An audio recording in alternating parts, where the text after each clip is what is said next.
Please. Okay. So the topic, as everybody knows, is ideal conference presentation. I'm going to cover as many aspects of a good conference presentation as possible in the given time today. I will start with a small Sanskrit couplet. The couplet is Shateshu Jayate Shura. I'll tell you the meaning also. When 100 people are born, one brave person is born. मराठीमध्ये 100 लोक जन्माला आल्यावर एकच शूर जन्माला येतो. सहस्त्रेषु च Pandita. When out of 1,000, only one is born as a scholar. Vakta dasha sahastreshu. And a speaker is 1 out of 10,000.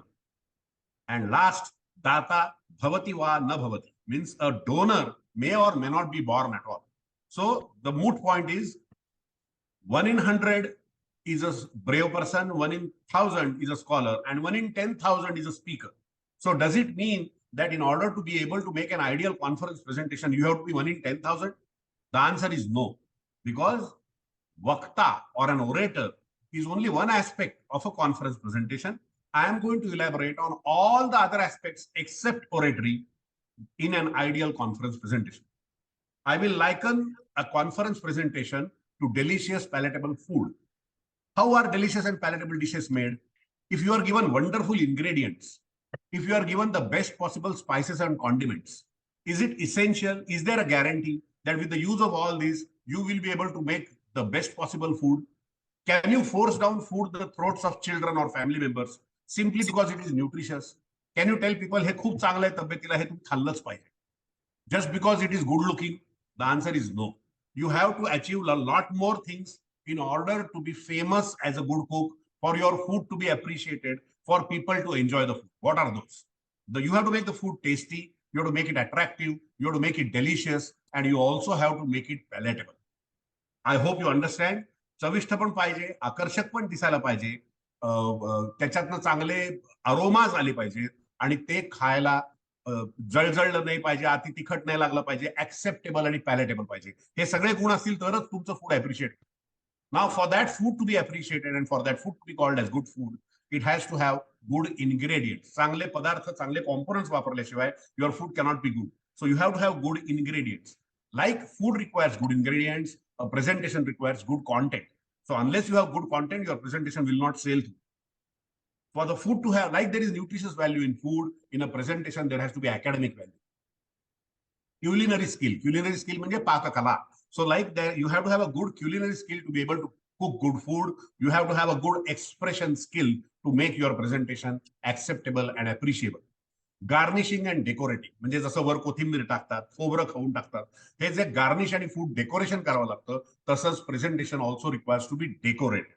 Now, if you do all these things together, there is all likelihood that you will end up making a good, informative, academically valuable, useful, and impressive presentation. Let us start the journey of understanding how to make that happen. I have divided my talk into 3 components. These are the components where we need to improve our presentation. So areas or factors of improvement. First, out of those factors, first is PPT related factors, factors related to the PowerPoint presentation, factors related to the persona of the speaker, personal factors. And the last is content related factors. Let us start one by one. PPT related factors, I will give you 5 of them, and I will elaborate on each one of these. First is picture superiority principle. What is picture superiority principle? I will ask you a question. You are driving along a highway. You see this sign. लांब कुठेतरी आकाशात आपल्याला हे क्षितिजावर हे चिन्ह दिसलं. So when you see this sign, do you need to know what this is? Is the text written under the logo required, or this much is enough? If this much is enough, this itself means that a picture is more superior to text. The very appearance of this picture makes you understand that at this location, there is a McDonald's outlet. So this is a picture superiority principle. Whenever in a talk, you say or you show a dog. You show a dog, I feel that you showing a dog has more value than you uttering the word dog. I'll tell you why. When you say kitten, जेव्हा आपण म्हणतो kitten, तेव्हा there is only a verbal input to the listeners. You say kitten, so it is single encoding. But when you show a kitten, you say this is a kitten. So you show a kitten and you say a kitten. So this is dual encoding. So whenever you show a picture, there is verbal as well as visual encoding. So it reaches more efficiently to the listeners. हे असं पाहण्यात आलेलं आहे की if you hear information delivered verbally you will remember 10%. You add a picture and the retention soars to 65%. फक्त तोंडी बोललेली गोष्ट 10%च लक्षात राहते. त्यालाच एक चित्राची जोड द्या, इट सोअर्स टू 65%. हे असे कॉम्प्लेक्स ग्राफ्स दाखवू नका. Please don't show such complex graphs. How much ever sincere this graph is, how much ever important the information on this graph is, don't show such complex graphs. We are right now on PPT related factors. That is why I'm going including these points. बरेच वेळेला असं वाटतं, some people feel that this graph is very crucial to the point that I'm saying. It is very important that the listeners see this graph. But if this graph might be academically very high value, but in a presentation it is very low value slide. Don't show such graphs. Now, what are good slides? I will tell you 8 factors which are important to make good slides. Good slides साठी 8 आवश्यक components आहेत. कुठले आहेत ते? Font size, lines per slide, grammar, व्याकरण, slides मधलं व्याकरण, color combination of the slide, there should not be any crowding on the slide, रंगसंगती आकर्षक पाहिजे, मनोहर पाहिजे, ऑडिटेड नंबर ऑफ वर्ड्स, शब्द संख्या जी स्लाइडवर आहे ती मोजली पाहिजे. असं नुसतं छापत जायचं नाही स्लाइडवर. Don't use crazy animation. आता ह्या सगळ्याची उदाहरणं तुम्हाला द्यायचा प्रयत्न करतो. फॉन्ट्स बद्दल सांगतोय. Bad font choices.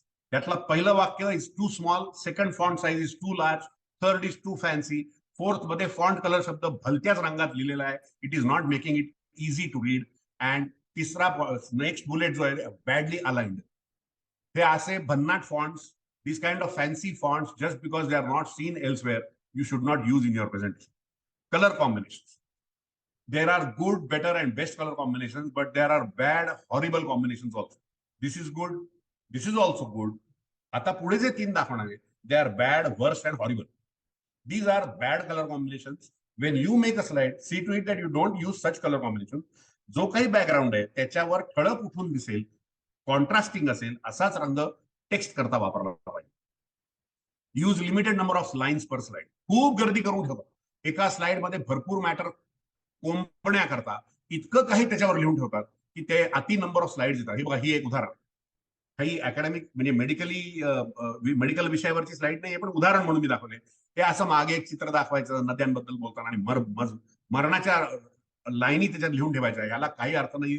They don't strike a chord with the audience. Crowding on the स्लाइडचे आणखीन एक उदाहरण. डोंट लाईन्स पर स्लाइड असणे आणि क्राउडिंग ऑन द स्लाइड असणे.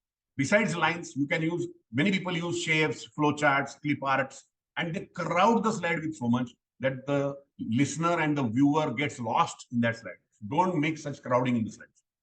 This अमेरिकन हार्ट असोसिएशनचा असल्यामुळे लोकांना असं वाटतं हे आपल्या प्रेझेंटेशनमध्ये आलंच पाहिजे, पण हे समजावून सांगताना माणूस हरवून जातो. The listener loses contact with the topic, with the speaker and with what is going on. He might be able to register 1 or 2, but when he starts realising that त्याची लिंक तुटते, त्याला हे समजत नाही की तुम्ही आता कुठल्या चौकोनाबद्दल बोलताय, तेव्हा तो इकडे तिकडे बघायला लागतो. And you lose connect with the crowd.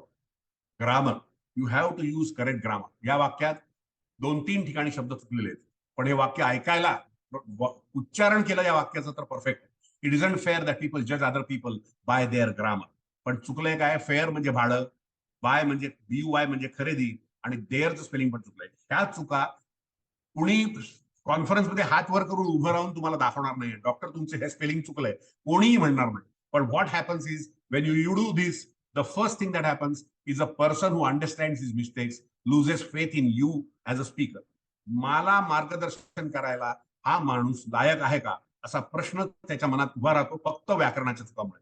कितीही अकॅडमिकली एस्टॅब्लिश तुम्ही असाल तरी सुद्धा व्याकरणाच्या चुकांनी इम्प्रेशन खराब होतं. We have to see to it that we don't make such grammatical errors.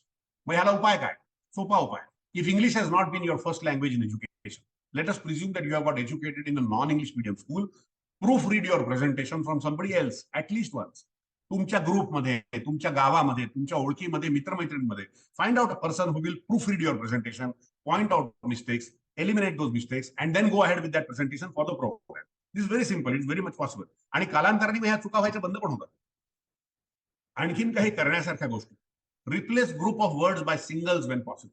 शब्द समूहाच्या ऐवजी एकच शब्द वापरायचा प्रयत्न करा. स्लाइड सुबक, सुंदर, नीटनेटकी दिसते.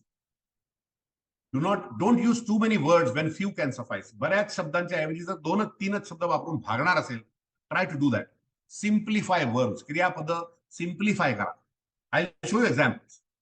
Have a quick word audit. मी तुम्हाला प्रश्न विचारतो, आता तुमच्यापैकी जितक्या लोकांनी प्रेझेंटेशन केली असतील, अगदी आपल्या ओझोन ग्रुप करता, आपल्या मित्रमैत्रिणी करता, आपल्या बॅच करता किंवा ISA करता कुठेही केली असतील, किती लोकांनी आजपर्यंत शब्दांचा ऑडिट केला? माझ्या प्रेझेंटेशन मध्ये एका स्लाइडवर किती शब्द आहेत, यातले कुठले कुठले शब्द मी टाळू शकतो? How many words can I get rid of? How can I simplify the sentence? How many of us have done this? I am telling you, very few people do it, but it should be done. Presentation करणे म्हणजे slide, त्याच्यावर matter चिपवायचं, पुढची slide त्याच्यावर matter चिपवायचं. This is not presentation.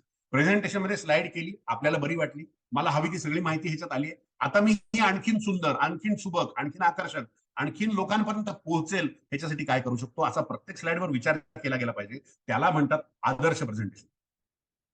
Use apps like Grammarly. Friends, हा एक purchasable app आहे. हा ऍप विकत मिळतो. मायक्रोसॉफ्टचा ऍप आहे. त्याला ठराविक पैसे लागतात, फार नाही, 200, 250 किंवा 5,000 रुपये वर्षाला वगैरे असे लागतात. त्याच्यानंतर हा ऍप जर तुमच्या लॅपटॉपमध्ये, पीसी मध्ये असेल, तर तुम्ही केलेल्या चुका तो ग्रॅमरली सायमल्टेनियसली तुम्हाला सांगत असतो, की तो सजेस्ट करतो की हे असं नाही, हे वाक्य असं रचा, याची रचना अशी नको, अशी करा. So this kind of Grammarly सारखे apps you must download, you must learn to use, and Grammarly will become your teacher, and in a short time you will have presentations without any grammatical errors. एक उदाहरण सांग. Many times people say we learn to make a distinction between central neuraxial block and a regional block. तर ते we learn to make a distinction म्हणण्यापेक्षा we learn to distinguish. We were able to develop a good post-operative analgesia technique. We are able to develop पेक्षा develop. We derived a conclusion in this case that lignocaine was better than bupivacaine. Derive a conclusion पेक्षा conclude म्हणा. Don't say furnish an explanation, say explain. Held a meeting च्या ऐवजी met म्हणा. दार बंद कर. Have sufficient knowledge च्या ऐवजी no म्हणा. Don't use crazy animations. बरेच वेळेला लोकांना असं वाटतं, many times people feel की these facilities are there in PowerPoint, I should use them. But just because a facility is there in PowerPoint does not mean that you should use that animation. I will give you 3 examples of outlandish animations which you should not do. Animation for the sake of animation. या असल्या movements टेक्स्टच्या काहीही purpose सर्व करत नाही. Unnecessary text movements don't reach home a point, and worthless crazy motions also don't help. Whenever you go for a presentation, learn to know your gadgets. What do you mean by know your gadgets? Presentation करत असताना what are the gadgets that you come across? सगळ्यात common is a pointer. हा pointer असा असू शकतो, it can be like this, it can be like this. Purpose सगळ्यांचं एक आहे, काम प्रत्येकाचं एकच आहे. It is a pointer. पण how does this pointer work, how does that pointer work, तुम्हाला कुठला पॉइंटर दिला जाणार आहे हे आधी बघा, जाऊन त्यांच्याकडे पॉइंटर मागा. लर्न नेक्स्ट कसं करायचं, मागे कसं जायचं, पॉइंटर कसा चालू करायचा, लेझर तो डॉट कसा आणायचा. Learn, it takes 1 minute. पण if you do this, you will not fight with the gadget while you are making the presentation. बऱ्याच ठिकाणी वेगवेगळ्या प्रकारचे माईक असतात. when you go to speak, कधी असा माईक असतो, कधी त्याच्यावर कापडी गोल असा कॉटनचा ब्लॉब असतो, कधी मेटॅलिक असतो. वेगवेगळ्या प्रकारचे माईक असतात. प्रत्येक माईकचा माउथ टू माईक डिस्टन्स वेगळा असतो. 1 minute घ्या, mic to mouth distance, hello hello, good morning, good morning असं म्हणा. My name is doctor Nilesh Naphade असं काहीतरी म्हणा. See to it. आणि शेवटच्या माणसाच्या चेहऱ्याकडे बघा. तो इकडे तिकडे बघताना अचानक आपल्याकडे बघायला लागला की you know that your voice is reaching up to the last person. So identify the mic to mouth distance and then start your presentation. Rehearse your presentation. आपलं प्रेझेंटेशन तयार आहे, मी नेहमी बोलतो, मला गरज नाही, अशा मस्तीत जाऊ नका. Learn to rehearse your presentation. Do you know this man? This man is Steve Jobs. He was the man who owned Apple, and we all know in Apple there is a trend to launch a product. When they launched the tab, Steve Jobs came and presented the tab to the world. Believe me, Steve Jobs always did a loud rehearsal of his presentation at least once in his chamber. Even Steve Jobs एवढी उत्तुंग व्यक्तिमत्व आपल्या प्रेझेंटेशनचं loud rehearsal करतात, तर आपण करायला काय हरकत आहे? आपल्या प्रेझेंटेशनचं एकदा कधीतरी खासगीमध्ये कुणासमोर तरी आपल्या स्वतः फक्त एकटेच बसून रिहर्सल करायची सवय. I have finished the PPT related factors. Now I will come to the next topic, that is content related factors. There are 5 topics in content related factors also. I will elaborate one by one. Let us first start with titles. What can you do with the titles? Many times it happens that people have very boring and very mundane titles. It is important that you make your title sound catchy, you make it sound magnetic. How can you do that? I'll give you an example. Why do you need to do that? Because a boring title always means a boring presentation. If your title is not good, people will feel असं title आहे म्हणजे presentation तसंच असणार. Learn to make a magnetic title and attract the audience. Examples. How do you craft an attractive title? एक topic सांग, PDPH, approach and solutions. हा एक common topic, म्हणजे असं टॉपिक दिला जातो. Organisers tell you to speak on PDPH, approach and solution. You speak to the organizers and try to convert the same topic title into a more attractive title by saying spinal headache, no more a headache. Just to make it a little more interesting. I'll give you another example. CICV, can't intubate, can't ventilate, solutions. ह्याच्यापेक्षा चांगलं title आहे endotracheal tubes, angels of life, not conduits of death. This sounds more attractive. This sounds more literary. साहित्यिक दृष्ट्या हे जास्त अलंकारिक वाटतं. Learn to have titles like this. People will want to listen to you. Invest time, effort, and thought in drafting attractive titles. Topics are going to be common. Topics are going to be highly academic. They are going to be slightly boring sometimes, slightly over technical sometimes. But attractive titles can attract the audience to make them listen. Content-related factors. I have finished titles. Now I'm going to the opening sentence. Learn to start your topic with a wonderful opening sentence. What does the opening sentence do? Believe me, एक speaker बोलून निघून गेलेला असतो. आपण पोडियमवर येतो. आपण बोलायला सुरुवात करतो. या दरम्यानच्या 5 मिनिटात लोकांचा कनेक्ट डायसशी, पोडियमशी आणि व्यासपीठाशी तुटतो. People stop looking at the stage. They start talking amongst themselves. At that time, you make an opening sentence which should do the job of a punch. Punch म्हणजे काय? Literally what you are seeing on the screen तसं झालं पाहिजे. म्हणजे व्ह्युअर्सना एक झटका लागला पाहिजे तुमच्या ओपनिंग सेंटेन्सनी. असा प्रयत्न करायला हरकत नाही. This is what I am recommending. For example, I know of a speaker. मी एका ठिकाणी गेलो होतो. एक स्पीकरने बोलायला सुरुवात केली आणि sed antibiotics cause infections. This is a bombastic sentence. This sentence literally gives a punch to the audience. सगळ्यांना वाटतं काय बोलला हा आता? Did he say antibiotics cause infections? What is he saying? असं म्हणून लोक आपल्याकडे पाहायला. This is called a punch. एक दुसरा पंच सेंटेन्स सांगतो. Ventilators kill patients. I know, मी एका स्पीकरला हे म्हणताना ऐकलंय. पहिलं वाक्य तो म्हणाला ventilators kill patients. Now this is a blasphemy. म्हणजे हे एकदम भयानक वाक्य आहे. But of course you have to be able to justify what you said. काहीतरी बोलतो बोलण्यासाठी पंच मारायचा म्हणून काही बोलण्यात अर्थ नाही. तुम्ही जे म्हणता त्याचं समर्थन, त्याचं स्पष्टीकरण तुम्हाला नंतर देता आलं पाहिजे. But ventilators kill patient can be a wonderful punchline. अशा पद्धतीची पंचलाईन तुम्ही जनरेट करू शकता. Monitors make you careless. हे वाक्य अनेस्थेसियामध्ये इतकं लागू आहे. Monitors make you careless. But then everybody starts listening to you and they want to know what you mean. So crafting a powerful opening sentence is a wonderful idea. सगळ्यात मोठं, मला खात्री आहे तुम्ही सगळ्यांनी हे होताना पाहिलं असेल, videos don't play at the last moment. काय होतं? मोठे लोक असतात, भयंकर उत्तुंग अकॅडमिशियन्स असतात. They are very tall academicians. They are very established anaesthesiologist. They are very big people. They are very respectable and revered people. They have wonderful academic content. Their presentations are good. पण ऐन वेळेला त्यांचे video play होत नाही. हे किती वेळा आपण पाहिले? कारण काय? The video is not embedded in the computer at the venue. आपल्यातल्या काही लोकांना हे सगळं समजत असेल, काहींना नसेल समजत. त्यांच्याकरता स्पष्टीकरण सांगतो. What happens is a speaker makes the presentation at his home or at his office. What he does is he makes a presentation. He has a video, maybe of the surgical procedure, of the intubation, or of some video laryngoscope or something. So video is there on his computer. He takes that video and pastes it on his presentation in the PowerPoint. And he believes that he plays it, it plays there. Now, where was the video? The video was on his computer, on his laptop, or on his desktop. It was on the D drive or C drive of his laptop or his computer. He takes drags the presentation from there, pastes it on the presentation, on the PPT, that the video. Then he feels his presentation is complete. He closes down, save करतो. The speaker saves that presentation, takes it on a pen drive and goes. जर तुमचं विंडोजचं version जुनं असेल, एकदम आधुनिक नसेल, तर काय होतं सांगतो तुम्हाला. Whenever a video is pasted on the presentation is told. The computer मधल्या PPT ला, पॉवर पॉइंटला, जो पॉवर पॉइंट बनवतोय तो असं सांगतो की बाबा रे, पुढच्या वेळेला जेव्हा मी ह्याला प्ले म्हणेन तेव्हा D ड्राईव्ह मध्ये जा आणि अमुक अमुक फोल्डर मध्ये ठेवलेला हा तमुक तमुक व्हिडिओ इथे आणून प्ले कर. This is what the computer is instructed.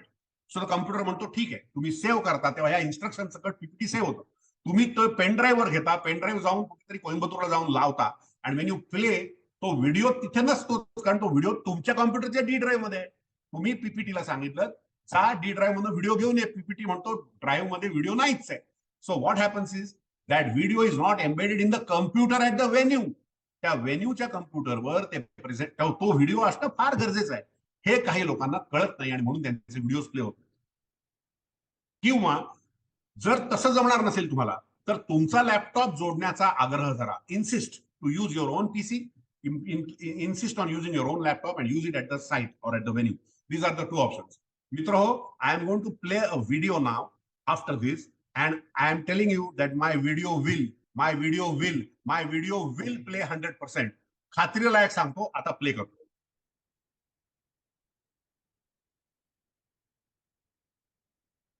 Video मध्ये काही फार महत्वाचं नाहीये. मी तुम्हाला हुकमी सांगितलं माझा व्हिडिओ प्ले होईल आणि तो प्ले झाला. हा कॉन्फिडन्स तुमच्या प्रेझेंटेशन बद्दल असणं तुम्हाला फार महत्वाचं आहे. लोकांचं काय होतं, ते प्ले करतात, प्ले होत नाही, असं येतं.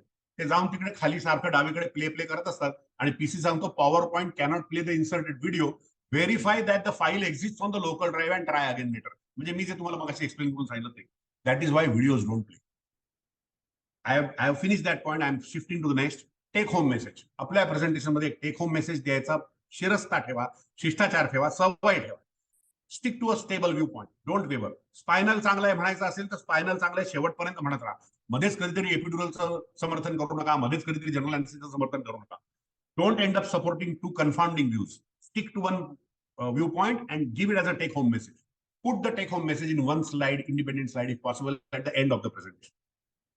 एक इंटरेस्टिंग तत्व सांगतो तुम्हाला. There is something called as an Aristotle's triangle. Now there are, of course, it's a triangle, so it has three angles, three corners of the Aristotle's triangle. I will try to explain to you what this Aristotle's triangle is. It is very important to be able to win all three corners of an Aristotle's triangle. Whenever you speak in a conference, you are appealing to the brains of the listeners. ऐकणाऱ्या लोकांच्या बुद्धीवर, मेंदूवर अधिराज्य आपण त्या 5 मिनिटाकरता गाजवण्याचा प्रयत्न करतो, तरच ते आपलं ऐकतील. हा कॉमन विश्वास आहे. This is common belief that unless you are intelligent and you appeal to the brains of the listeners, you will not be able to rule them. Every brain has, we all know, right brain and left brain, two halves. Do you know that the right brain has a certain function and the left brain has a certain function? What is that? The right brain is more into pathos. What are the components of pathos? म्हणजे भावना, विश्वास, abstract components. म्हणजे काय? Emotions, feelings, empathy, creativity. या सगळ्या abstract गोष्टी आहेत. They are controlled by the right brain. And the left brain is more into logic related, logos. Logic म्हणजे rationality, objectivity, analytical ability and logic. So left brain will agree only if all these things exist. Right brain will agree if it is emotional, if it is true, if it is sensitive, sensible and all that. तर हे लक्षात आल्यानंतर आता मला तुम्हाला काय सांगायचं आहे, Aristotle's triangle for 100% persuasion of a large audience of high intellect. खूप हुशार माणसं तुमच्या समोर बसलेली आहेत. 100% लोकांना तुमचं मत पटायला हवं. 80% नाही चालणार. सगळ्यांना तुमचं म्हणणं पटलं पाहिजे असं जर तुम्हाला वाटत असेल, you need to convince both right half as well as left half of the brain. How do you do that? You first make a statement. सुरुवातीचंच वाक्य असं काहीतरी म्हणायचं की ज्यामुळे you harvest some sort of emotion in the audience. What emotion? Make them angry, okay, or make them happy, make them laugh, crack a joke, make them laugh, related to the topic, of course, not an unconnected joke. Say something related to what you want to say, but harvest an emotion. त्यांच्या मनातली कुठली तरी भावना जागवायचा प्रयत्न करा तुमच्या विधानात. मग ते असहमती असू दे, let them disagree with what you say, but that is an emotion. Disagreement makes them emotional, makes them angry, and they start listening to what you say. So first make a statement that will appeal to the right brain. थोडक्यात तुम्ही त्याच्या right brainला चाळवता. The person starts listening to you and his emotions are stimulated. Leverage some of the other emotion and then you are almost in control of the right brain. Now, after any feeling is awakened, happiness, anger, disagreement, agreement, appreciation, after any feeling is awakened, then you present your facts, figures, and files. Because what the left brain requires is facts, figures, numbers, and truthful data, analytical data. data which can be critically analyzed. So once you give that, now you have completed the Aristotle's triangle of persuasion. You have logos with you, you have pathos with you, and you are the third corner of the triangle, that is ethos. You have been called as a speaker because people believe that you have the ability. So you should be true to that ability. आपल्याला वक्ता म्हणून बोलवलंय म्हणजे आपल्यात काहीतरी विशेष आपल्याकडे आहे म्हणून आपल्याला बोलवलंय. ही जाणीव, हा कॉन्फिडन्स आणि त्याला खरं उतरण्याची कुवत. This is the third component of the triangle. If you have all these three things, your Aristotle's triangle is complete. And with this triangle, you can open the locks to hundreds of heads, hundreds of brains with a single key, that is your presentation. I have finished content related factors. Now I will come to the last component, that is personal factors related to the speaker. म्हणजे वक्ता, स्पीकरचा personality related factors. त्याच्यात 4 गोष्टी सांगणार आहे मी. Diction, demeanour, discipline, dressing sense. I will elaborate one by one. What is diction? Diction म्हणजे उच्चारण, pronunciation, the way you speak, the way you utter, the way you say words. Pronunciation is very important when you speak in a conference or whenever you make a presentation, because wrong pronunciations don't make you look impressive, don't make you sound emphatic, they don't make you sound authentic. So diction is very important. Learn to improve your diction, and improving diction is not an overnight process. You have to do it over a long period of time. What is it? I'll give you an example. Diction ची काही उदाहरणं देतो. There is one Puneri that. You know what is Puneri that? My friends say that पुण्यातले लोक जेव्हा that म्हणतात तेव्हा that च्या शेवटी टॉक करून आवाज येतो. म्हणजे तो दॅटचा जो ट आहे तो टॉक सारखा लोकांचा वाचतो. That is called a Puneri that. So when you say that you need not have a talk at the end. There is a Marathi also, ALSO म्हणजे सुद्धा, या शब्दाचा उच्चार अल्सो असा केला जातो, which is a wrong diction. It is a wrong pronunciation. It is also, it is not also. The moment a person says also, whatever is his surname, you can know he is a Marathi person. Similarly, there is a North Indian anatomy, there is a South Indian birthday, there is a Kannadiga decision. Decision means actually decision, and there is a Malayalam syoro, which actually means zero. Learn to see. I am a very proud Maharashtrian. I am very proud of being from Maharashtra. I am very proud of my mother tongue, which is Marathi. But to carry my Marathi accent with me when I speak in English at a conference is a very bad idea. I will not like people to know whether I am a Maharashtrian or a Tamilian or a Malayalam. I will like people to know for my academic content. I will like people to know me for what I am saying, not because I hail from their region. No. So learn to shed your regional accents. Next is demeanor and poise. Demeanor means dehaboli, body language. And poise means the way you stand, the way you look at people, and the confidence you show when you speak. Look at this man. We know him singing songs with lead actresses in films. But look at this. He's at a convocation wearing a convocation robe, and look at his confidence. Where does this come from? Learn to have a good demeanor and poise. Look at this man. He is a man from our country, from our region. Look what he's doing while he's talking. No, he's wobbling his head. This is called as the Indian wobbly head. Many people have a habit. They feel that by doing this, they are adding value to what they are speaking. बोलताना मान हलवल्यामुळे आपल्या बोलण्याला जास्त जोर येतोय असं काही लोकांना वाटतं. Don't do this. It does not give a good impression. Many times people have a rhetorical body language. No, never give spinal for such cases. Always go for general anesthesia. Hey बोलताना, your words should be emphatic. Your body language need not be like that. Also, you cannot look bored and tired or sleepy when you come to speak on the stage. Your audience will also be like that. So don't have a sleepy and bored look. There is something called as glossophobia. Glossophobia म्हणजे बोलण्याचा भय, जाहीर भाषण देण्याचा भय, जाहीर speeches देण्याची भीती. What is fear of public speaking?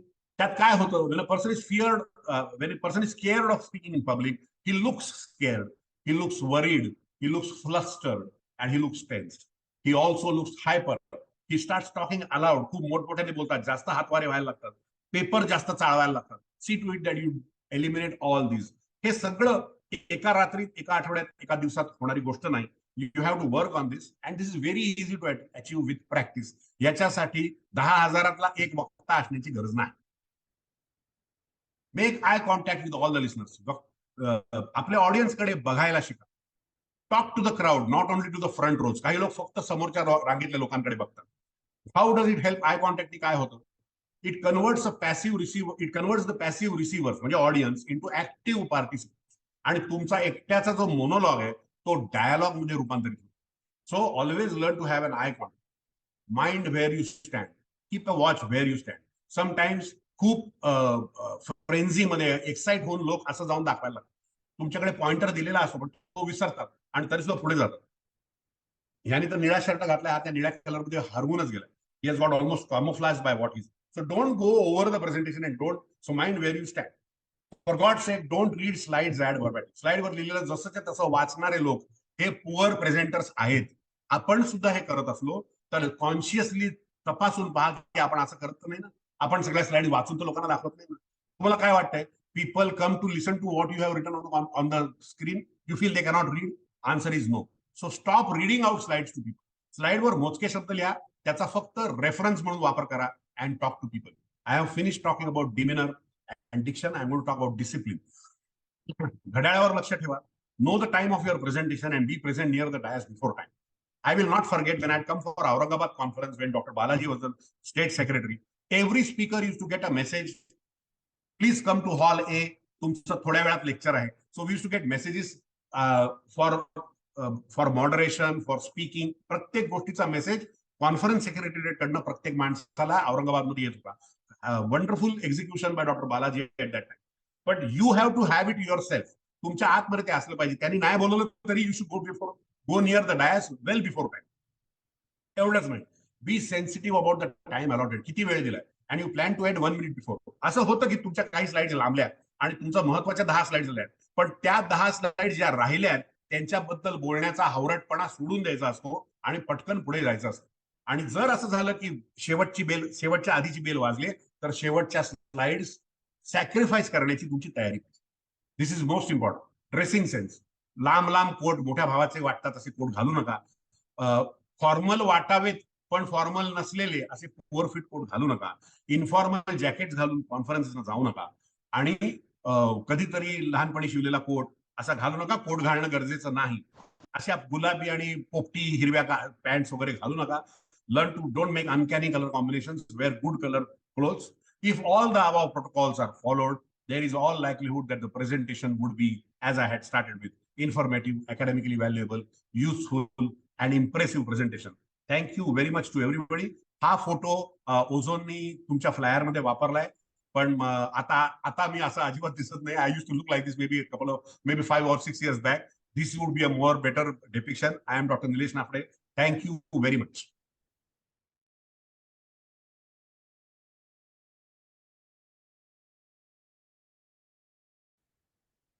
Thank you sir, thank you very much. It was an excellent presentation. म्हणजे प्रेझेंटेशन कसं असावं याचा वस्तुपाठ तुम्ही या प्रेझेंटेशन मधनच घालून दिलेला आहे. थँक्यू. आम्हाला आता म्हणजे बालाजी सर तर त्यांचे मला वाटतं 1000 एक प्रेझेंटेशन आतापर्यंत झालेले असतील. आम्ही आता थोडेफार करतोय, पण आता या निमित्ताने याच्या पुढचे प्रेझेंटेशन कसे चांगले होतील याच्यावर नक्कीच आम्ही सगळेच प्रयत्न करू. आणि मला असं वाटतंय की जे कोणी आतापर्यंत ज्यांनी प्रेझेंट नाही केलेलं किमान आता आमच्या ओझोनच्या या वेनसडे मीट मध्ये प्रेझेंट करतील आणि या सगळ्या गोष्टी पाळून प्रेझेंट करतील असं मला वाटतं. Even I would suggest Dr. Balaji is now going to take over the reins as the president of ISA, Maharashtra State. He can, in any state conference, he can take the initiative of holding a workshop on how to make presentations. कारण आपल्यातल्याच लोकांमध्ये चांगले speakers groom करणं हे सुद्धा ISAचंच आपल्या पदाधिकाऱ्यांचंच कर्तव्य आणि हे आहे. हे करणं एकदम मिनिंगफुल होईल असं मला वाटतं. म्हणजे this a good idea to have a workshop on how to make a presentation, how to speak. ह्याच्यावर चांगला वर्कशॉप घ्यावा कॉन्फरन्सेस मध्ये असं मला खूप वाटतं. मी याला पाठिंबा देतो. Nilesh, excellent presentation, and I completely agree with you that we will try to groom new speakers. Thank you. I have also learned so many new points, but I just wanted to add, or I just wanted 1 or 2 points I wanted to add. Whenever I make a presentation, I try to first know who is the audience. Right. Audience कोण आहे? आता for example blood transfusion वर माझं presentation आहे. It will be a different for anesthesiologists. It will be a different for IMA people. It will be a completely different for MBBS. General practice. बरोबर. तर audience कोण आहे खूपच महत्वाचं आहे असं वाटतं मला. नंबर दुसरं माझ्यासाठी जी मला over a period of time realize झालेली गोष्ट आहे, प्रेझेंटेशन 2 दिवस आधी कम्प्लीट पाहिजे तुमचं. तरच ते चांगलं होतं. कारण मग तेव्हा तुम्हाला ऍडिक्वेट टाइम मिळतो. You can do beautification. Last मोमेंटला तुमच्या ज्या चुका होतात बऱ्याचशा, त्या खूप तुम्ही अवॉइड करू शकता. थर्ड, मी बऱ्याचदा कन्क्लुजनची स्लाइड पहिल्यांदा बनवतो प्रेझेंटेशन बनवताना. म्हणजे आपल्याला नेमकं काय सांगायचं आणि then you try to make the presentation. तर बऱ्याच वेळेस ते प्रेझेंटेशन मग खूप जास्त अपिलिंग होतं असं वाटतं मला. आणि चौथं, we are very much responsible. समजा 100 लोक आलेले आहेत आपल्याला ऐकायला, we are going to talk for half an hour. म्हणजे जवळपास 150 आवर्स आपण दुसऱ्याचे वाया घालणार आहोत आपल्या प्रेझेंटेशन मध्ये किंवा युजफुल असणार. तर हे 150 आवर्स आपल्याला एका जबाबदारी येते स्पेंड करायची स्पीकरला. त्याच्यामुळे he must be very very responsible in doing the presentation. त्याच्यामुळे मला असं वाटतं की चांगलं प्रेझेंटेशन असायलाच पाहिजे. स्पीकरनी खूप त्यावर मेहनत घ्यायला पाहिजे. त्याच्यावर खूप विचार करून प्रेझेंटेशन व्हायला पाहिजे. आणि तुम्ही जे सांगितले पॉइंट ते खूपच महत्वाचे आहेत. म्हणजे आय अपील, जे कोणी ऐकलंय आजचं प्रेझेंटेशन, आणि सुजितला तुम्ही म्हणतो आमच्या युट्यूबवरही पटकन हे जर अपलोड करता आलं तर खूप प्रेझेंटेशन चांगले होतील आणि आमच्या सगळ्यांनाच त्याची मदत होईल. नाही, धन्यवाद. सरांच्या परवानगीने मला असं वाटतं की आपलं हे जे प्रेझेंटेशन आहे पुढच्या 2 दिवसात मी आपल्या युट्यूब चॅनलवर अपलोड करतो आणि सरांनाही शेअर करतो. हो, चालेल. Yes, thank you sir. Sujit sir, मला एक विचारायचं होतं. Yes Santosh sir, please. वर्कशॉपचं खरंच सिरियसली मनावर घेऊया. नक्की नक्की. निलेश सर, तुम्ही पण. निलेश सरांनाच आपण इन्चार्ज करून टाकू. येस चालेल, नो प्रॉब्लेम, अवश्य. नाही, नाही, Sujata. Yes, Sujata was saying something. Yes sir, मला एक विचारायचं होतं. मोस्ट ऑफ द टाइम काय होतं, आपण एक 30 मिनिटचा टॉक प्रिपेअर करतो किंवा एक अलॉटेड आपल्याला वेळ दिला जातो 20-25 मिनिटं. But because of time constraint many of the time we need to convert it into a shorter duration. आणि तिथे गेल्यावर असं कळतं की बाबा खूपच लांब, म्हणजे खूप प्रोग्राम वाढलेला आहे किंवा हे आहे. आणि then the secretary they come and they tell you की मॅडम तुम्ही फक्त 10 मिनिटं बोला, 5 मिनिटं बोला. तर तुम्ही एवढा मोठं स्लाइड केलेली असते, त्यातनं मग how to cut down your matter and how to get to the concluding part. First and foremost, you have to train yourself to sacrifice your own slides. आपल्या स्लाइड्सवर, आपल्या प्रेझेंटेशनवर खूप प्रेम असतं. आपल्याला असं वाटतं नाही हे बोललंच पाहिजे, I must be able to say this. नाही हे नाही बोललं तर काय उपयोग. ह्या विचारांना तिलांजली, ह्याच्यावर तुळशी पत्र ठेवण्याची आपली मनाची तयारी पाहिजे. You should be able to guillotine your own slides. हा पहिला संस्कार स्टॉर करायला पाहिजे. कुठलाही मुद्दा हा कॉन्फरन्स पेक्षा मोठा नाही. कॉन्फरन्स मोठी आहे, ऑर्गनायझर्सची समस्या जास्त मोठी आहे. जर ते आपल्याला सांगत असतील की स्पीक लेस, तर ते करता आलं पाहिजे, पहिली गोष्ट. दुसरी गोष्ट, आपल्या सगळ्या टॉक मधले आपल्याला वर्ग माहिती असतात, कुठले कुठले कॅटेगरीज आहेत, कुठले सब हेडिंग्स आहेत. मग ठराविक सब हेडिंग चोख त्या स्लाइड उचलायच्या आणि थँक्यूच्या पलीकडे नेऊन ठेवून द्यायच्या. जर आधी वेळ मिळाला तर चोख चॅप्टर उचलायचे आणि पीपीटी मध्ये सरकवून थँक्यूच्या शेवटी नेऊन ठेवायचे. मी असं खूप वेळा करतो की थँक्यू स्लाइड नंतर आपण काही बोलणारच नाही आहोत. त्या सगळ्या आजच्या सुद्धा प्रेझेंटेशन मध्ये थँक्यूच्या नंतर कमीत कमी 15 स्लाइड आहेत. त्या स्लाइड आज रेलेव्हंट वाटल्या नाही, मी त्या थँक्यूच्या नंतर नेऊन ठेवल्या. हे करायचं. आणि दुसरं, हे करायला वेळ नाही मिळाला तर while you are speaking, run through. Slide आली जरी तरी त्याच्यावर काय बोललंच पाहिजे असं नाही. नेक्स्ट करायचं. 4 स्लाइड पटकन लीप करायचे, जम्प करायचे आणि go to the next. You should be able to curtail your time. सारखं घड्याळावर लक्ष ठेवायचं की आपल्याला किती वेळ दिला आणि आपला किती झालाय. आणि जर खरोखरच कधी आपण वाहवत गेलो, झाली आपली 10 मिनिटं संपली आणि आता यू नो अजून 20 स्लाइड शिल्लक आहेत, तर फटाफट शेवटपर्यंत थँक्यूला जायचं. सगळ्यांच्या क्षमा मागायची की मला आणखी खूप बोलायचं होतं, ऑर्गनायझर्सच्या वेळेच्या कमतरतेमुळे मी एवढ्या मिनिटात थांबवलंय. काही जर माझे मुद्दे राहून गेले असले तर क्षमा करा, आपण वैयक्तिक we will talk over food असं बोलायचं आणि कन्क्लूड करायचं. लोकांना हे कळतं की तुमच्याकडे खूप मुद्दे होते, तुम्हाला वेळ कमी दिला गेला, त्यामुळे ते राहिले. तुमची तयारी कमी होती असं कोणाला वाटू नये, यासाठी हे वाक्य शेवटी सांगायचं की I would have loved to say a lot more things, but due to the time constraint put on me by the organizers, I respect their constraints and I stop here. Thank you very much for calling me. एवढं म्हणायचं बाहेर पडायचं. दिस is very very healthy असं मला वाटतं. आणि त्या सगळ्यासाठी मी सांगितलं ना, आपले कुठले तरी मुद्दे सोडून देण्याची मनाची तयारी पाहिजे. आणि आमिष वाटता कामा नाही ते माझं महत्वाचं आहे असं वाटणार कामा नये, हे महत्वाचं. Thank you sir. आणि तसंच लांबवता पण आलं पाहिजे. जर आपल्याला कोणी सांगितलं की जर तुमच्या नंतरचे स्पीकर बालाजी सर खूप मोठे स्पीकर आहेत, तुमच्यानंतर 10 मिनिटं उशिरा येणार आहेत, तर तुम्ही जरा बॅटिंग करा असं सांगितलं तर तुम्हाला ठराविक स्लाइडवर अधिक बोलता पण आलं पाहिजे. बरोबर. तेपर्यंत बॅटिंग करता आली पाहिजे. It's important. मला Hello. असं वाटतं आता यस संहिता मॅडम प्लीज. आवाज येत नाही मॅडम तुमचा. म्यूट प्लीज अनम्यूट करा. Unmute your self. हा अनम्यूट होते. अनम्यूट झाले. आपण प्रेझेंटेशन मध्ये जेव्हा रेफरन्सेस कोट करतो तेव्हा स्लाइडचं हेडिंग म्हणजे टायटल रेफरन्सेस लिहायचं का खाली मेन्शन करायला पाहिजे? कसं करायला पाहिजे? मला असं वाटतं की जर तुम्ही एखादी गोष्ट म्हणताय आणि त्याचा रेफरन्स तुम्हाला द्यायचा आहे, त्याचा दुजोरा तुम्हाला द्यायचा आहे, त्याचा पाठिंबा देणारा रेफरन्स द्यायचा, तो त्या स्लाइडच्या तळाशी टाकायचा. तो वाचायचा हा. सुद्धा नाही. फक्त म्हणायचं I will attract everybody's attention to the reference at the bottom of the slide, एवढंच म्हणायचं. आणि त्यांचे काय रिझल्ट आहेत ते मेन्शन करायचे. हे बघा Conclusion. कसं आहे, कोण म्हणतो, तुम्हाला तो रिझल्ट सांगणं फार महत्वाचं असेल तर ठीक, पण जनरली तुम्हाला सांगतो कीवर्ड असतात ना ते लोक घरी जाऊन गुगल करतात. रेफरन्सेस लोकांनी घरी जाऊन बघायचे. तुम्हाला जर त्या रेफरन्स बद्दल बोलणं खूप तुमच्या टॉक करता क्रुशियल असेल तर अवश्य ते आकडेवारी सांगा, पण तुम्हाला दिलेल्या मोजक्या मिनिटांमधला वेळ त्याच्यावर न घालवता तुमचा जो व्ह्यू पॉईंट आहे तो सांगण्यामध्ये तुम्ही तो वेळ घालवावा असं मला जास्त संयुक्तिक वाटतं. पण तरी सुद्धा तुम्ही म्हणताय तसं तुम्हाला जर त्यातले आकडे सांगणं गरजेचं आणि अतिशय अनिवार्य वाटत असेल तर अवश्य ते बोलायला हरकत. पण रेफरन्स एकदा तुम्ही तिकडे लोक फोटो काढतात, हल्ली फटाफट फोटो काढतात, घरी जाऊन तो रेफरन्स बघतात, हे लोक करतात. त्यामुळे रेफरन्स सगळा परत सांगत बसलो तर आपला मूल्यवान वेळ जातो ना त्याच्यात. लोकांना डॉक्टर सविता कुलकर्णी काय म्हणतात ते ऐकायचंय, त्या रेफरन्स मध्ये काय आहे ते घरी जाऊन वाचू आम्ही असं त्यांना वाटतं. So you should use that time for your self असं मला वाटतं. ओके, म्हणजे रेफरन्स हा खाली तळाशी कोट करायचा. तळाशी कोट करायचा आणि सगळ्यात शेवटी ठेवलं तर ती स्लाइड 2 मिनिटं स्क्रीनवर ठेवायची लोकांना फोटो काढायला, कारण मग त्यांना नंतर जाऊन तर ते रेफरन्सेस बघायचे असतील तर तो थोडा वेळ पाहिजे, नाही तर मग प्रत्येक स्लाइडवर तो रेफरन्स टाकणं जास्त आयडियल आहे असं मला वाटतं. Okay, thank you. सर तुम्ही एवढं तुमचं प्रेझेंटेशन जे आहे इतकं फ्लॉलेस असतं आणि तो जो फ्लो आहे तो शेवटपर्यंत मेंटेन होतो आणि त्याच ऑथॉरिटीने तुम्ही कुणी हॉल जर सोडून जात असेल तर त्याला सांगता की जायचं नाही. तर ही सगळी मास्टरी तुम्हाला पहिल्यापासून होती का किती वर्षामध्ये ही तुम्ही मास्टरी मिळवली? नाही ते आपोआप शाळेपासून वक्तृत्व आणि डिबेट आणि वादविवाद या स्पर्धांमध्ये भाग घेत आलो, त्यामुळे तो मुळातच होतो. पण I have always been talking at all levels including medical college, junior college and every time.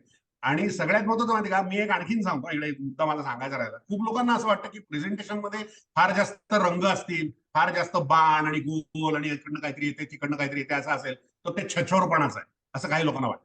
मी एकदम गंभीर माणूस आहे, मी एकदम मिनिंगफुल काम करतो, मी एकदम अकॅडमिशियन आहे. म्हणजे माझं प्रेझेंटेशन हे ब्लॅक अँड व्हाईट, वृक्ष, साधं असंच आहे. जसं डॉक्टरची गाडी पांढरीच असली पाहिजे असं काही लोकांना वाटतं, लाल गाडी डॉक्टरने घेतली की हा जरा थोडा विचित्र वाटतो असं लोकांना वाटतं. तसं हे आहे. I don't believe in this. माझ्या प्रेझेंटेशन मध्ये खूप मोशन असते, खूप मुवमेंट असते, इकडून बाण येतो तिकडून काहीतरी येतं. फक्त ते निरर्थक नसावं, त्याचं महत्व अधोरेखित करण्याकरता मोशन असावी आणि त्या मोशनचा उपयोग करावा. तर त्या स्लाइड प्रेझेंटेशनचा फ्लो मुख्य कारण हे आहे. तुम्हाला खोटं वाटेल, औरंगाबाद मध्ये नवीनच सुरू झालेलं नॅशनल लॉ युनिव्हर्सिटी आहे. औरंगाबादची सगळ्यात यंगेस्ट नॅशनल लॉ युनिव्हर्सिटी महाराष्ट्रातली आहे. तुम्हाला माहितीये का, IIT जसं असतं तसं लॉ एज्युकेशन मध्ये नॅशनल लॉ युनिव्हर्सिटी नावाचं IITs ऑफ लॉ आहे. आणि महाराष्ट्रात 3 आहेत, एक मुंबईत, एक नागपूरमध्ये आणि आता औरंगाबादमध्ये झाले. तर औरंगाबादच्या MNLU मध्ये औरंगाबाद खंडपीठाचे न्यायाधीश आणि औरंगाबाद ह्याच्यातले बरेच न्यायाधीश तिथे असणार होते. मुंबईतले डॉक्टर ललित कपूर तिकडे जाणार होते आणि कन्झ्युमर प्रोटेक्शन कायदा जो नवीन इंट्रोड्यूस झालाय त्याच्या संदर्भात तिथे टॉक होता. डॉक्टर ललित कपूरने ते प्रेझेंटेशन मला पाठवलं आणि ते मुंबईत असतात, मी रत्नागिरीत असतो, त्यांनी मला ते प्रेझेंटेशन पाठवलं. मी ते असंच माझ्या पद्धतीने त्याच्यात बाण, गोल, त्रिकोण, षटकोन सगळे टाकले, एकदम लाईव्ह केलं आणि मी ते त्यांना पाठवलं. आणि it was very well accepted in the court premises of Aurangabad and it was very well appreciated. याचा अर्थ काय की न्यायाधीशांसमोर प्रेझेंटेशन करताना सुद्धा तुमचं काळ्या पांढऱ्याचा जो आग्रह आहे तो सोडला पाहिजे. रंगीत असलं म्हणून काही बिघडत नाही, फक्त ते फाजीलपणा त्याच्यात असता कामा नये, नुसतं for the sake of it animation असता कामा नये. त्या अॅनिमेशन मध्ये रंग असले आणि मोशन असली तरी चालते, ते खूप चांगलं स्वीकारलं जातं जर त्याच्यातनं मुद्दा अधोरेखित आणि लाऊड होणार असेल आपलं, असं मला वाटतं. तुम्ही सांगितलेल्या बऱ्याच ज्या टिप्स आहेत, जसं तुम्ही ग्रामरली ऍप वापरा, ही इतकी महत्वाची टीप आहे आणि बऱ्याच वेळेस आपल्या छोट्या छोट्या स्पेलिंग मिस्टेक्स राहतात असं दिसतं. मला असं वाटतं की याच्यानंतर आम्ही डेफिनेटली या गोष्टींची काळजी घेऊ. आणि सगळ्यात महत्वाचं म्हणजे तुमच्या या प्रेझेंटेशन नंतर मला आता स्पीकर सापडायला वेळ लागणार नाही, तर मला खूप रिक्वेस्ट करावं लागते की अरे तू हा टॉपिक प्रेझेंट कर. तर बऱ्याच हा. जणांना जी फिअर आहे की आपलं प्रेझेंटेशन कदाचित चांगलं होणार नाही, तर मला असं वाटतं की यानंतर ती भीती सगळ्यांची जाईल आणि सगळे खूप छान पद्धतीने प्रेझेंटेशन करतील. हो हो. आता प्रेझेंटेशन कसं करू म्हणलं की सुजितला सोपं झालं, पटकन यांचं प्रेझेंटेशन पाठवून द्या. युट्यूबची आता सरांची लिंक पाठवायची आणि या क्रायटेरियात बसणारं प्रेझेंटेशन करा. नाही नाही हे खूप आदर्श आहे. म्हणजे असं तुम्ही जर सांगितलं तर लोक घाबरतील म्हणजे लोक नको म्हणतील. त्यापेक्षा ह्यातलं जास्तीत जास्त अनुकरण करायचा प्रयत्न करा असं म्हणा. त्यात will be better. Yes yes. Sujit sir, एक महत्वाची गोष्ट मला अशी वाटली जी सरांनी सांगितली की you make the presentation read by someone else. कारण काय होतं, एक मोनोटोनी डेव्हलप होते ज्यावेळेला आपण करत जातो प्रेझेंटेशन, त्यावेळेला आपल्याला असं वाटतं आपली शब्दरचना, आपले सेंटेन्सेस, आपलं मेसेजेस हे अगदी बरोबर आहे, आपण त्या फ्लो मध्ये असतो. पण हो. तो समोरचा व्यक्ती कसा परसिव्ह करतो आणि त्याला ते कुठेतरी वाटतं की अरे ही स्लाइड मध्येच आली, ह्याचं काही ह्यातला लिंक लागत नाही मागच्या पुढच्या स्लाइडला. तर हो, ही हो. खूप चांगली आयडिया आहे की तुम्ही दुसऱ्यांकडनं तुमचं पीपीटी रीड करून घ्या आणि यू हो. Present once before you go for a final presentation. मला पाठवली तरी चालेल. माझी फी आत्ताच सांगून ठेवतो. मला एक प्रेझेंटेशन तपासायला पाठवलं, 1 कप चहा मला द्यायला पाहिजे. तर आम्ही एकावर एक फी देऊ.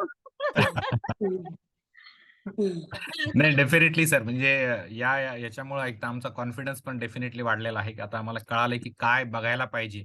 आणि मला असं वाटतं हे प्रेझेंटेशन एकदा ऐकून नाही होणार आहे, आपल्याला हे वारंवार बघावं लागणार आहे आणि ते मी लवकरच युट्यूबवर अपलोड करतो जेणेकरून आपल्याला बघता येईल. कुणाचे आणखीन काही प्रश्न आहेत का? हो. Yes Can I ask a question? Yes yes yes yes please. Yes please. Sir, खूपच सुंदर प्रेझेंटेशन होतं. Thank मला you. जस्ट क्वेरी विचारायची होती की when you presenting a case sometimes you are presenting an interesting case because there is something that event has happened, how did you tackle it or anything such, and you do not have adequate pre-hand information sometimes, or sometimes you have not kind of followed a protocol or done an ideal thing, and you want to let people know that this is how you did it, or this is something that you think went wrong. How should you go about it? I mean, sometimes you don't present because you think you've not done an ideal thing, you do not have a proper information, or you do not you do not want to get into the legal issues that it may involve. So do you have any tips on that? Yes. Number one is depending on, as Dr. Balaji said, depending on what is the crowd before you. If it is a local family affair like Ozone, or if it is a local group of our own friends, you can be very blunt in committing that you erred or you made an error by following this course of clinical process. And you can always say that now, after everything has happened, I realize that I should not have done this, and I want all my friends and brothers to learn that this is not the way to do it. Had I not done this, this would not have happened. असं स्पष्ट बोलायला काहीच हरकत नाही. You can always do that. That is one way out. And if the crowd is not a home crowd, if you are speaking in a conference, even then, if it is going to be recorded, then you can say that I did this and I should have done this. Had you not followed this course, this error could have been avoided. I was unaware of this protocol, and I always remember there is no protocol which is absolute. There are schools of thought. Each time, for every school of thought, there is another opposing school of thought. So you doing something one is never an absolute error unless you really do something very glaring. So there is no harm in admitting, if it's a case that you are narrating and the whole crux of the matter or the crux of the case is committing that you should have done it differently, then there is no harm in saying it.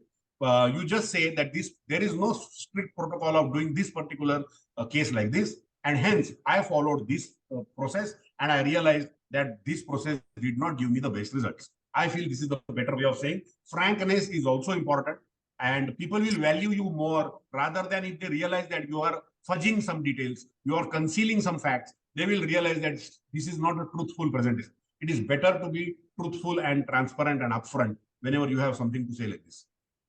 Have I answered your question, or you want something more? Yes, thank you very much, sir. Yeah, I mean, you are kind of scared to get trolled for things like that. So nothing. I am telling you this. See, if it is an anesthesia crowd, nobody will troll you. Everybody has committed bigger mistakes than what you have. So basically, we want to share our mistakes also. So as long as it is not going to be put on YouTube and all that, you are very free to admit anything. And if that has not caused a major damage to the patient, go ahead and admit it before the crowd. It does not harm at all. There is no medical legal implication. That was Thank last question. Thank you very much. Presentation मध्ये प्रामाणिकपणा असणं फार महत्वाचं आहे. याच्यातून फार मी महत्वाचं आहे. उचलला. आणि ऐकणारी माणसं विद्वान आहेत हो, सगळे विद्वान आहेत. आता सर तुम्ही माझ्यासमोर बसलात ना, you are all very high intellect people, you are all very different. Everybody is a post graduate doctor, everybody is intelligent. त्यांना 5 मिनिटात समजतं की तुम्ही फेकताय किंवा तुम्ही फार छान छान वाटावं म्हणून बोलताय. ते खरं असेलच असं नाही, लोकांना पटकन समजतं. असं फसवता येत नाही लोकांना फार. Very true. आणि last- बेसिकली स्वाती प्लीज हा गो अहेड. जास्त चांगला मार्ग शिकण्याचा, जेव्हा तुम्ही गोष्टी थोड्या चुकीच्या होतात, डिफरंटली प्रेझेंट करतात किंवा तुम्ही त्याच्यावर विचार केलेला नसतो आणि तुम्हाला ऐनवेळी असं सिच्युएशन मधनं बाहेर यावं लागतं, तेव्हा that is a better way of learning, I feel. Yes, and sharing that makes you even more bigger and even more taller rather than concealing it. तुम्ही ते कन्सील करून, ते लपवून तुम्ही आणखीन छोटे आणि किटे होता. वेरॅज ते कमिट करून, लोकांसमोर ऍडमिट करून, मला हे शिकायला मिळालं, मला तुम्हाला सगळ्यांना हे सांगायचं की तुमच्या बाबतीत असं कधी घडलं तर डोंट डू दिस, आपण हे असं करूया, we will all come out with better result. हे तुम्हाला आणखीन मोठं बनवतं, लहान नाही. Right, thank you. सुजाता, काही बोलायचं तुला? हो सर, मला एक विचारायचं होतं. मेनी ऑफ द टाइम आपण ओटी मध्ये असं वाटतं की बाबा ही एक्सक्लुझिव्ह केस आहे आणि तिथे आपण सपोज रेकॉर्डिंग करतो किंवा फोटोज घेतो, तर फोटो डिजिटली आपल्याला म्हणजे पर्सनल आयडेंटिटी हाईड करता येते. पण ज्यावेळेला आपण व्हिडिओ प्रेझेंट करतो त्यावेळेला पेशंटची आयडेंटिटी कशी हाईड करायची, ह्याच्यावरती तुम्ही काही सांगाल का? व्हिडिओ मध्ये सुद्धा मास्किंग टाकता येतं ना, डोळ्यावर काळे पट्टी टाकता येते, चेहऱ्यावर चौकोन टाकता येतो. पेशंटची identity on a video also you can hide. Hide, okay. Mosaic करता येतं व्हिडिओच्या. हा, मोझेक करता येतं, त्याचं ब्लर करता येतं. बरोबर. मोझॅक होता, पण मोझॅक वेळेला बऱ्याचदा ते डोळ्यांचं आउटलाईन दिसतं, त्याच्यामुळे थोडंसं ते मला असं वाटलं की वेगळं काही मोठा असतं. करायचा, मोझॅक एरिया मोठा वाढवायचा, पूर्ण चेहरा मोझॅक करून टाकायचा, असं करायचं. ओके ओके, हा, थँक्यू. एंडोटर्कियल ट्यूब वगैरे तो भाग सोडून तुम्ही बाकीचं मोझॅक हा. करून टाकायचं. हा, yes yes. Thank you sir, thank you for an excellent presentation. मला Thank असं you, thank वाटतं की या प्रेझेंटेशनचा आपल्या सगळ्यांनाच फार फायदा होणार आहे आणि सरांनी रत्नागिरीवरनं ही जी झूमची मीटिंग अटेंड केली, सकाळचा मूल्यवान वेळ देऊन, त्यासाठी मी त्यांचे विशेष आभार मानतो आणि सगळ्यांना विनंती करतो की आपली नेक्स्ट बुधवारची मीटिंग अटेंड करा. Thank you sir. Thank you very much. Thank you sir.